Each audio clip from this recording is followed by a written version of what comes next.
অতীতের ভুল থেকে সামনের দিকে আগানো। আমরা এতদিন বিভিন্ন কন্ট্রোভার্সিতে আমরা জড়িয়েছি যে আমরা ইভেন্ট শেষ হলে আমরা একটা আবার রিভিউ করব। আপনারা জানেন যে আমরা বিপিএল গভর্নিং কাউন্সিল থেকে একটা সিদ্ধান্ত নিয়েছি যে আমরা বিভিন্ন স্টেক হোল্ডারদের সাথে কনসালটেশন মিটিং করব, যার মাধ্যমে আমাদের বিপিএল কীভাবে ভালো করা যায় এবং আমাদের কি কি ড্রব্যাক আছে, শর্টকামিং আছে সেটা সম্পর্কে আজকে মিডিয়াদের সাথে আমাদের আলাপ হয়েছে। এর আগের দিন আমরা প্লেয়ারদের সাথে আলাপ করেছি এবং ভবিষ্যতে আমরা স্পন্সর এবং অন্যান্য স্টেক হোল্ডারদের সাথে আলাপ আলোচনা হবে। আলাপ আলোচনাটা খুবই প্রাণবন্ত ছিল এবং খুব ওপেন ছিল। আমরা বলেছি একদম ওপেন টক, বিপিএল মিডিয়া ওপেন টক, কারণ এটাতে যেটা হয়েছে আমরা আমাদের যে ভুলগুলো সেগুলো যদি আমরা ওপেনলি আলাপ না করি তাহলে কিন্তু আমরা শুধরিয়ে সামনের দিকে আগাতে পারবো না। আমরা বিপিএলকে বাংলাদেশের একটা মুখপাত্র হিসেবে দেখতে চাই, যেটা বহির্বিশ্বে বাংলাদেশকে আরও পরিচিত করবে, একটা এমনভাবে করবে যে আমরা আমাদের বাংলাদেশকে ডিপেক্ট করতে পারি। আমরা এতদিন বিভিন্ন কন্ট্রোভার্সিতে আমরা জড়িয়েছি, প্লেয়ার পেমেন্ট বলেন বা অন্যান্য যে কন্ট্রোভার্সি, সেখান থেকে আমরা বেরিয়ে আসতে চাই। এবং সবচেয়ে আমি ধন্যবাদ জানাবো আমাদের মিডিয়া বন্ধুদেরকে। তারা খুব সুনির্দিষ্ট আমাদেরকে উপদেশ দিয়েছে এবং কিছু সাজেশন দিয়েছে, যেগুলো যদি আমরা সঠিকভাবে করতে পারি আমি মনে করি একটা সুন্দর বিপিএল আমরা সকলে পাবো। এটা আরেকটা যেটা হয়েছে যে অনেক কিছু সাজেশন হয়তো আমরা প্রথমবার সবগুলোকেই যে আমরা সবগুলোকে আমরা করতে পারবো তা ঠিক না, কারণ অনেক কিছু করার জন্য আমাদের হয়তো কিছু আমাদের কিছু ডিফিকাল্টিও থাকতে পারে, কারণ অনেক ভেন্যুর কথা এসছে, ভেন্যুগুলোকে আপগ্রেড করা, ফ্যান এনহ্যান্সমেন্ট, ফ্যান এঙ্গেজমেন্ট এবং এটাকে আরও উপভোগ্য করা। তো কিছু কিছু জায়গায় হয়তো আমরা চেষ্টা করব। বাট আমার আরেকটা সবচেয়ে ভালো যেটা আমার কাছে লেগেছে যে আমরা খালি ইভেন্টটা চলে গেলে আমরা ভুলে যাই, আবার এক বছর পরে হয়তো আপনাদের সাথে আমাদের দেখা হয়। আমরা আজকে আরেকটা সিদ্ধান্ত নিয়েছি যে আমরা ইভেন্ট শেষ হলে আমরা একটা আবার রিভিউ করব যে আমরা কোন জায়গায় আমরা ভালো করেছি, কোনটা করতে পারিনি, যাতে আমরা ভবিষ্যতে আরেকটু ইমপ্রুভ করতে পারি। লাস্ট ডেতে আসলে সবশেষ যে ফাইনাল খেলেছে দুই দল, বরিশাল এবং চিটাগং, দুই ক্যাপ্টেনও ছিলেন, তামিম এবং মিঠুন সহ আরো কয়েকজন ক্রিকেটার ছিলেন।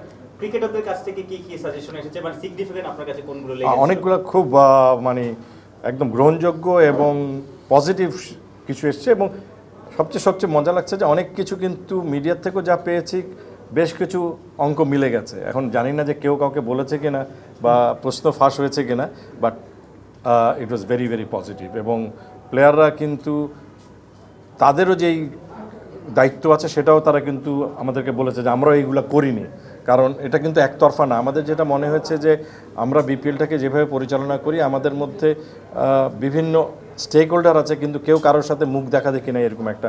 প্লেয়াররা একটা ফ্র্যাঞ্চাইজি, আমাদের টিম ম্যানেজমেন্ট, মিডিয়া, বাট প্রত্যেকে যদি একত্রিত হয়ে আমরা যদি একই ভিশনে কাজ না করি তাহলে কিন্তু বিপিএলকে আমরা কোনোভাবেই উজ্জীবিত রাখতে পারবো না। গতবারও ফারুক ভাই যখন প্রেসিডেন্ট হলেন তার কিছুদিন পরে ক্রিকেটারদের সঙ্গে বসেছিলেন, বিপিএল নিয়েও সেবার আলোচনা হয়েছিল। ক্রিকেটারদের সঙ্গে আপনারা গতকাল যখন বসেছেন তখন কি এই জিনিসটা নিয়ে আলোচনা হয়েছে কিনা, যে গতবার তারা যে ধরনের প্ল্যান দিয়েছিলেন সেই প্ল্যানের বাস্তবায়ন তারা দেখেননি? আমরা অতীতটা আলাপ করিনি, ওরা কি করলে আমরা ভালো হবে সেটা আলাপ করেছে। আজকেও আপনাদের সাথে যেটা আলাপ হয়েছে, আমরা সবসময় বলেছি যে অতীতের ভুল থেকে সামনের দিকে আগানো, এবং ওভাবেই প্লেয়াররা আমাদের কাছে সাজেশন দিয়েছে। গতবারে কি আলাপ হয়েছিল সেটা কিন্তু আমরা জানি না। আমরা কিন্তু আরেকটা আলাপ করেছি যে আমরা প্রত্যেকটা নোট নিয়েছি এবং এটা আমরা রিভিউ করেছি। ওদের সাথেও আমরা যা আলাপ আলোচনা করেছি আমরা একটা পেপার তৈরি করব। আপনারা জানেন যে আমরা একটা স্পোর্টস ম্যানেজমেন্ট কোম্পানি খুঁজছি, যেটার জন্য আমরা একটা ইউআই দিয়েছি, অ্যাডভার্টাইজমেন্ট।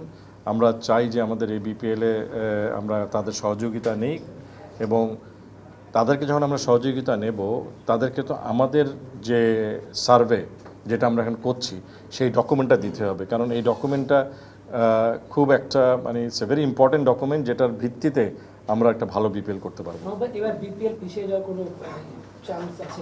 দেখেন, এখন পর্যন্ত আমরা বলেছি যে আমরা ডিসেম্বর জানুয়ারিকে সামনে রেখেই বিপিএল এর প্রস্তুতি চালাচ্ছি। পেমেন্ট নিয়ে সবসময় একটা আলোচনা হয়, অনেক নেগেটিভ অনেক কিছু ছড়ায়। এমনও শোনা যাচ্ছে যে এবার আসলে ফ্র্যাঞ্চাইজির হাতে আপনারা দিচ্ছেন না, পেমেন্টটা পুরোপুরি বিসিবি দেখভাল করবে। টু আর্লি টু মেনশন, কারণ হলো সাজেশন এসছে, মিডিয়ার থেকে এসছে, প্লেয়ারদের থেকে এসছে এবং আমাদের মধ্যেও আলোচনা হয়েছে। আমরা আপনাদেরকে আগেও বলেছি যে আমরা যে কনসালটেন্টকে নেব তার থ্রুতে আমরা একটা ফাইন্যান্সিয়াল মডেল চাবো, কারণ বিপিএলটাকে বাঁচিয়ে রাখতে হলে একটা ফাইন্যান্সিয়াল মডেল লাগবে। এটা এই প্লেয়ার পেমেন্টও একটা ফাইন্যান্সিয়াল মডেলের একটা অঙ্গ। তো সুতরাং সেই ফাইন্যান্সিয়াল মডেল এমনভাবে থাকতে হবে যাতে এটা ফুল প্রুফ থাকে, যে প্লেয়ার্স পেমেন্ট বলেন বা অন্যান্য যে আনুষঙ্গিক কর্মকাণ্ড, পেমেন্ট তো একটা কর্মকাণ্ড, তার সাথেও অন্যান্য যেগুলো থাকে সেটাকেও code of conduct, anti corruption, all these aspects will be in the financial model. ভাই গত মানে বিপিএল ওয়ান, তুমি একটা করছো আরেকটা বলি ভাই, আরে নাতিফ করো আগে আগে সবাইকে অ্যাজ এ পড়বো তো পাবো। ওই যে আতিফ করে নিও, তারপর তুমি আতিফ করো। বিপিএল তো আসলে প্রতিবারই অনেক ফিক্সিং ইস্যু নিয়ে কথা আজকে মানে বিপিএল এ কোনোভাবে আইসিসি অ্যান্টি কারাপশন ইউনিটের মানে এগুলোটা খেয়াল বা তাদেরকে সামনে বিপিএল কে কোনোভাবে অন্তর্ভুক্তি করার সুযোগ আছে? আলোচনা চলছে। মানে যে কোনো আমি জানি যে কোনো ফেডারেশনে আপনি স্ট্যান্ডিং কমিটি যেটা হয় ফেডারেশন যত মেয়াদ ততদিন পর্যন্ত। তা আপনাদের বর্তমান যে পরিচালনা পর্ষদ রয়েছে, পরিচালনা পর্ষদের মেয়াদ তো সম্ভবত সেপ্টেম্বর অক্টোবর শেষ হবে। তো সেই শেষ হওয়ার পরে যদি ধরুন আপনাদের কমিটিতে আপনারা আসেন কি না আসেন পরে একটা পরের বিষয়, যদি নির্বাচন হয় নির্বাচনের পরবর্তী সময় আসলে বর্তমান যে কমিটি আছে কমিটিতে সাস্টেন নাও করতে পারে। পসিবল, এটা পসিবল, বাট আমরা যেটা দেখেন আমাদেরকে যে দায়িত্ব দেওয়া হয়েছে আমরা যতক্ষণ ওই দায়িত্বে থাকব আমাদের সর্বোচ্চ চেষ্টা থাকবে যে আমরা আমাদের কর্মকাণ্ডগুলোকে সঠিকভাবে পালন করি। ভাই আমার একটা প্রশ্ন হচ্ছে, প্রতিবারই প্লেয়ারদের মধ্যে একটা অসন্তোষ দেখা যায় যে ড্রাফটে তাদের যে একটা দাম দেওয়া থাকে যে 15 লাখ 25 লাখ 35 লাখ, আমাদের কাছে নিয়মিতই ফোন আসে যে ক্যাটাগরিতে তাদের যদি একটু উন্নতি করার ব্যবস্থা করা যায়। তো এইখানে ড্রাফটের জায়গায় যদি নিলামটা করা যায়, এটা আসলে আরো বেশি কনফিডেন্ট হতো কিনা? সারা বিশ্বে যতগুলো টি20 লিগ আছে খালি আইপিএল ছাড়া কোনো জায়গায় অকশন নেই। সো আমাদের সাথে প্লেয়ারদের কথা হয়েছে, they have given their suggestions. আমি এখানে ডিসক্লোজ করছি না, but they have very clear understanding কোনটা আমাদের জন্য ভালো সেটা আমরা তাদের থেকে শুনেছি। আপনি যেটা বললেন যে হ্যাঁ অনেক কিছু ঘটনা ঘটেছে, অনেকে নিজেকে লোয়ার গ্রেডেও নিয়েছে, অনেকে আপার গ্রেডেও নিয়েছে, ডিপেন্ডিং যে কে কোন দলে যাবে। আমার কাছে যেহেতু আমরা এখন একটা ওপেন ডিসকাশনে আছি, প্লেয়ারদের সাথেও ডিসকাশন আছে। আপনি জানেন যে আমরা এনসিএল টি20 করতে যাচ্ছি সেপ্টেম্বর মাসে as a preempt of the BPL, কারণ যেটা অনেকেই বলে যে আমরা বিপিএলে যে প্লেয়ারগুলোকে সংগ্রহ করা হয় তাদের পারফরমেন্স সম্পর্কে কোনো ডাটা স্ট্যাটিস্টিক্স অনেক কিছুই থাকে না, এবং সেখানে আমরা যে লিস্ট করি এখানে এই বছর আমরা বিপিএল এবং সিলেক্টার্স এবং বিসিবি মিলে কিছু ক্রাইটেরিয়া করতে চাচ্ছি, যে ক্রাইটেরিয়া শুড ডিকটেট যে কে টি20 জন্য ভালো প্লেয়ার এবং তার স্ট্রাইক রেট কত। সো এই ধরনের জিনিসগুলাই কিন্তু এটাকে ডিসাইড করবে। কার নামটা ইম্পর্টেন্ট না, তার কোয়ালিটিটা would be important. Is there any possibility to structure the retain the structure? মানে রিটেন মানে কি, বেসিক্যালি টিমের যে মডেলটা হবে সেই মডেলে তো এমন কিছু থাকতে হবে যাতে ফ্যান বেসটা কন্টিনিউ করে, কারণ ফ্যান বেসটা যদি কন্টিনিউ না করে, এ ধরনের অনেক আলাপ আলোচনা এসছে, দলের নাম পরিবর্তন হয়েছে, প্লেয়ার প্রতি বছর নতুন নতুন প্লেয়ার এসছে, সেখানে একটা কন্টিনিউটি করার দরকার আছে। কন্টিনিউটির মাধ্যমেই একটা ব্র্যান্ড ভ্যালু বৃদ্ধি পায়। মোহাম্মদ সবাইকে সবার সম্মান নিয়েই বলছি, যে মিটিংটা হলো এই মিটিংটা কারো উপস্থিত থাকবে অথবা কে কে থাকবে এটা সিদ্ধান্তটা কীভাবে এসেছিল?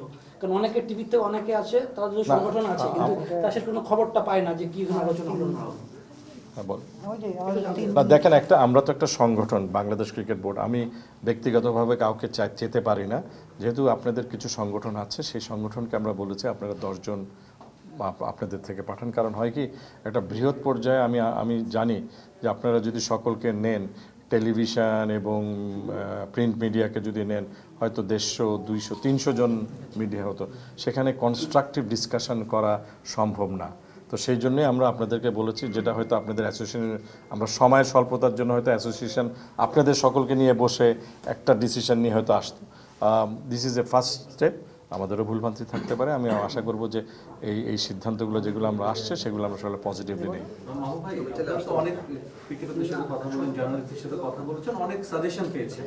এবার নেক্সট এডিশনে এর কতটুকু ইমপ্লিমেন্ট করা পসিবল বলে আপনারা মনে করছেন? যতগুলো সাজেশন এখন পর্যন্ত পেয়েছেন। Too early two comment. আমি যেটা বললাম যে আমরা চেষ্টা করব সবগুলোকে কম্পাইল করে যেগুলা না করলেই নয় সেটা মাস্ট, তারপরেও যে সাজেশনগুলো আছে প্রতিটা সাজেশনই গ্রহণযোগ্য এবং এটাকে করতে পারলে বিপিএল ভালো হবে। সুতরাং আমাদের প্রচেষ্টা থাকবে যত বেশি করতে পারি। ওভারঅল একটা শেষ কোশ্চেন আমি তার হচ্ছে যে 400 মতন না না এটা কারেক্ট। এটা আপনি যদি 3-4 বছর আগে বা 3-4টা বিপিএল এর আগে আপনি দেখেন যে ইয়ে ছিল, তখন 12,000 টাকা পেত এবং বিদেশি আম্পায়াররা $500 পেত।